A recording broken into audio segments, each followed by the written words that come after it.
Hello and welcome back to Pravus Gaming and the Last Federation. Alright, I think it's time that we go for the kill at this point. It looks like the Thraxians are actually trying to attack the Andors right now.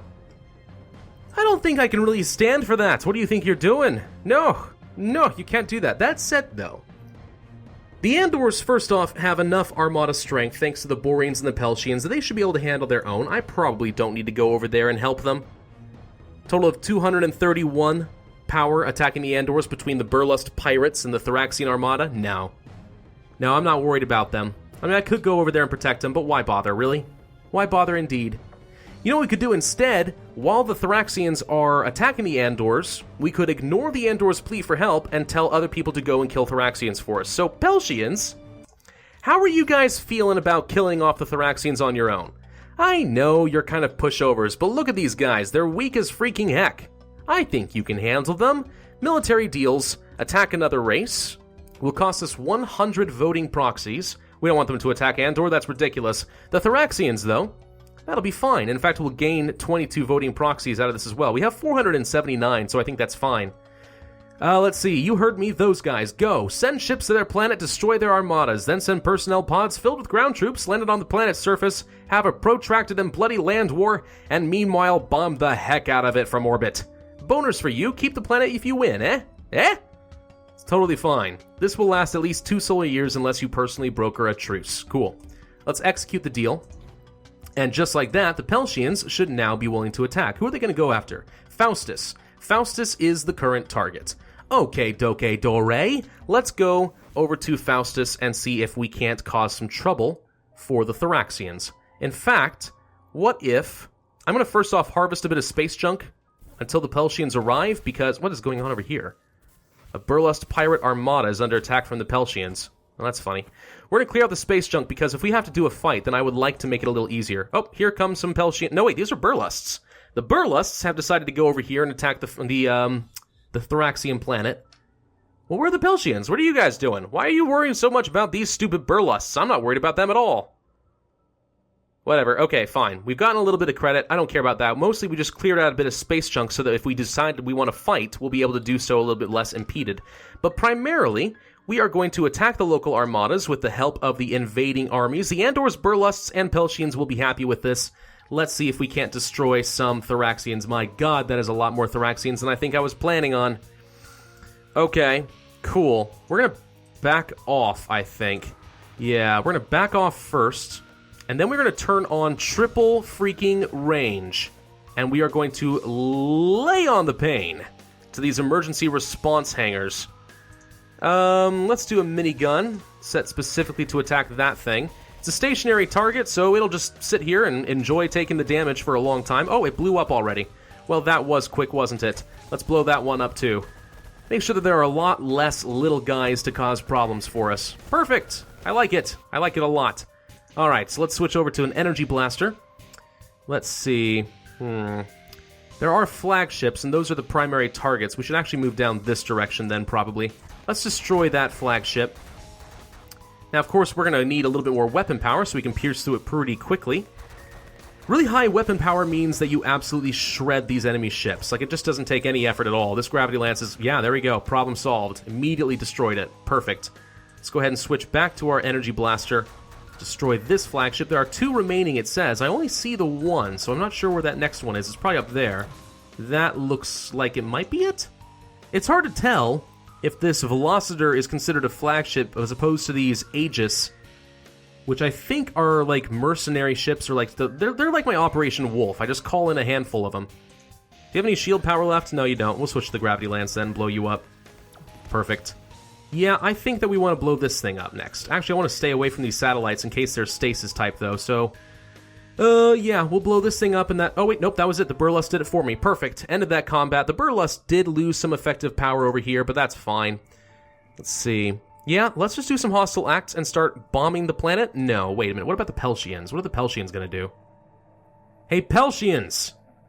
You want to get over here and do something, please? Alright, well, we're just going to continue doing some orbital bombardments, but I don't want the, I don't really want the Burlust to take this planet quite yet, but I guess we could if we had to. And it looks like they did. The Burlusts just took Faustus. That was no problem at all. Let's go back to the Peltians. Are you still fighting the Thraxians? No, you've apparently decided to end that war already.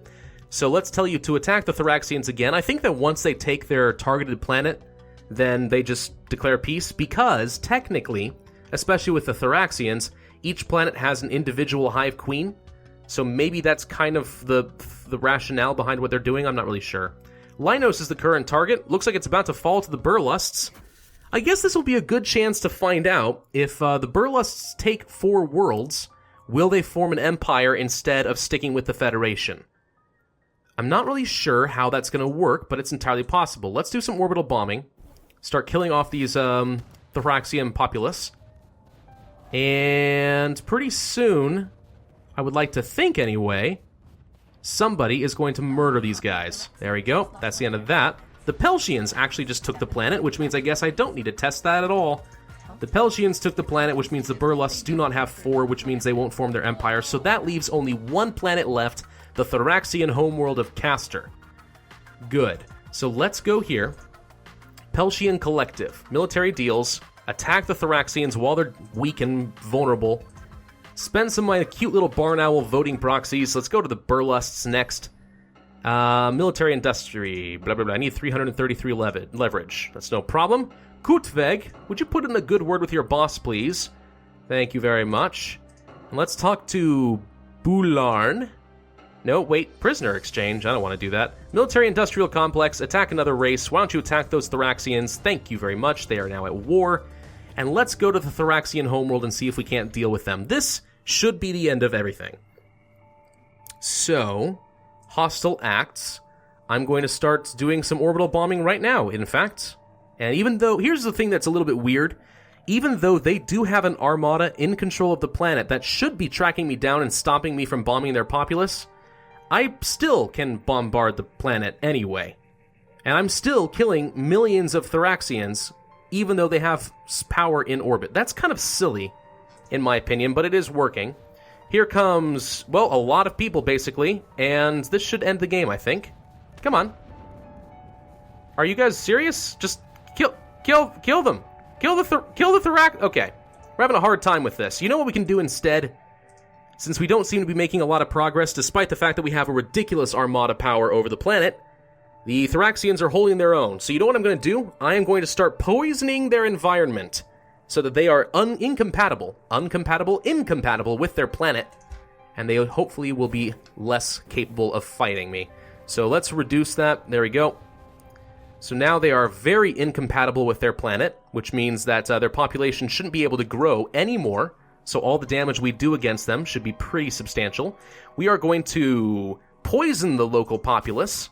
And these are just some truly despicable things that we're doing right now, but I don't even care about all these messages on the right. We're going to poison the populace so that their awesome medical system goes way down. That will eliminate the birth rate so that they die faster than they are being born. So that will also work for us. There we go. We should start seeing their numbers dwindle a little bit here and there. Okay, they have an absolutely atrocious medical system now. I'm watching their population start to starve out on its own. That's good. Let's see. How fast they build things, how well their population grows. So yeah, between a practically non-existent medical system and a terrible, nightmarish environment, they are extremely incompatible with this planet, and they have a higher death rate than birth rate. So their population is going to start going down on its own, which is potentially, over the long run, more dangerous than any of the bombing that I could do. Now we're actually going to bomb the planet, and we're just going to start killing off their population, and they should not be able to recover at all, which means eventually, there we go. That's the end, just like that. Achievement unlocked. Man, hydrol of its words? Oh. Mydrol of... Okay, I'm not a man of my word. I'm a hydrol of its words. It's a very confusing achievement. I didn't understand that at all. Okay, so yeah, we just won the game. That was it. Hold on, I'm running some scans. Hold, please. Holy smokes, I may be just a computer, but I think I might actually be excited. This is all so exciting and new. Am I developing emotions? Shut up and get to the point. What? Oh, right. Well, I have good news. Looks like the Federation is universal now. Half the races in the solar system had to die in order to achieve this unity, but all's well that ends well, right? Well, here's the thing, though. I didn't try to kill half those races. The Skylaxians and the Evuks died at the Thraxians and the Burlust's hands well before I got a chance to murder anyone. The Acutians and the Thraxians, that's my bad. I did kind of kill them off, but the important thing is we won the game. Well, what now? Oh, hey, you're inputting coordinates that I headed out of the solar system, are we? Not much left for you here, I guess. Hey, you Hydrals live for like thousands of years, right? So I guess we're gonna be spending a lot of time together. Ha ha ha ha ha. Wrong. I am ejecting the AI core into the nearest sun. Goody. ... The end. Thanks for playing The Last Federation. So you can see that I didn't exactly finish this game in the most optimal format. You know, if you wanted to self-impose a rule on yourself that you wanted all of the 8 races to survive and form a federation, that would be really quite difficult, because as you saw from this game, a lot of this was really out of my control. I intended to keep the Skylaxians and the Evuks and everyone else alive as long as possible, but the Burlusts had different plans. They marched in there, they murdered the Skylaxians, and there really wasn't much that I could do about it in the short time frame that I had. You know, it's freaking tricky. It's hard. It's really hard. So if you wanted to self-impose a rule like that, yeah, be prepared for a really grueling task. But if you're willing to just have the Burlusts, the Thraxians, or some other really powerful nation come together and form a federation of like 2 or 3 races and just wipe everyone else out, you can totally do it. That's a lot easier. So I don't know. This game can be easy if you want it to be, but it can also be bloody hard if you want it to be. So, I guess now we come to the point where I should give some final thoughts about this game, yeah? Well, you've seen me play through a campaign, you know I've been enjoying myself, but let's take a step back and consider The Last Federation's merits. I think you can't deny that The Last Federation brings an interesting twist to a crowded genre. The turn-based combat system is uncommon, but surprisingly fun and engaging. Albeit some of the new Hydral homeworld missions can really drag on. The political variation of the different races means that you really have to think on your feet, which I would say I effectively showcased in this series.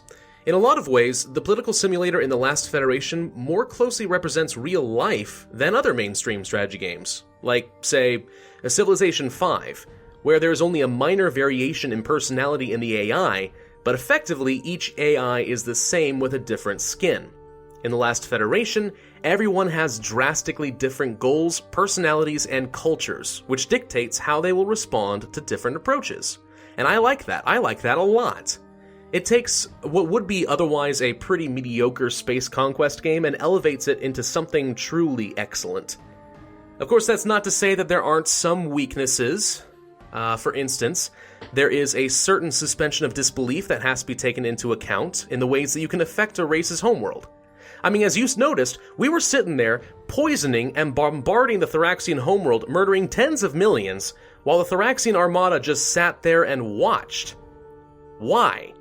Why didn't they defend themselves? Why isn't there a certain level of risk that you take from each covert or extremely bold action? And I would think for balance purposes, it might make a lot more sense to attach a percentage risk to each hostile covert action that you will be discovered and attacked. You know, maybe every solar month there's like a 10% risk that the Thraxians would have discovered that I was responsible for the gross amounts of pollution wafting through their atmosphere and send an armada to remove me. You know, if that kind of mechanic already exists, then I must have been extremely lucky because the closest thing I found was an assassination attempt. Again, millions dead, 1 failed assassination attempt, and some lost reputation. And that's it? I mean, that feels a little unbalanced and unrealistic in the player's favor. The game also has a lot of unnecessary information. I say unnecessary because I clearly got through just fine without using it. Planetary details, for instance, or trade routes. I didn't need any information about a planet's resources even once during this game. Perhaps some people really enjoy sifting through that kind of detail, but I find it distracting and cumbersome. And on a similar level, you have to notice that I didn't make use of several different mechanics and technologies during this game. Buildings, for example, in the form of property development. Why bother? I mean, say that I wanted to get the Andors to build more armadas, right? Well, sure, I could develop some property that would passively increase their construction capabilities, but it takes so darn long. Instead, I could just directly assist their armada construction and probably come out ahead in half the time. I mean, yeah, you're supposed to be able to hire, some black market goons or whatever to help and, speed up that construction, but you want to use that credit for other purposes like improving relations to form the Federation, not hiring contractors. I also didn't make use of roughly half the technology available to research. Why? Because it would be a waste of time. Why spend 30 months developing some tech and separating yourself from the solar system when so much can happen and go to crap while you're gone?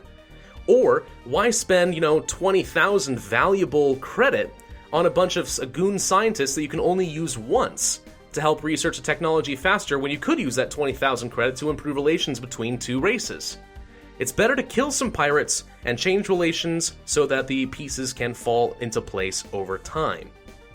With all that being said, though, I did have fun, quite a bit of fun. Actually, as I think about it, I think I gained more appreciation from this game for my second playthrough. The first time I played The Last Federation, I think I stumbled across the dream scenario. Everyone attacked my starting rival early on and unified from that conflict. No other races had to get eliminated, or, at least until I formed the Federation. This game, though, things went wrong pretty early on and I had to change tactics several times. The game turned out to be even more fluid than I expected. Kind of impressive.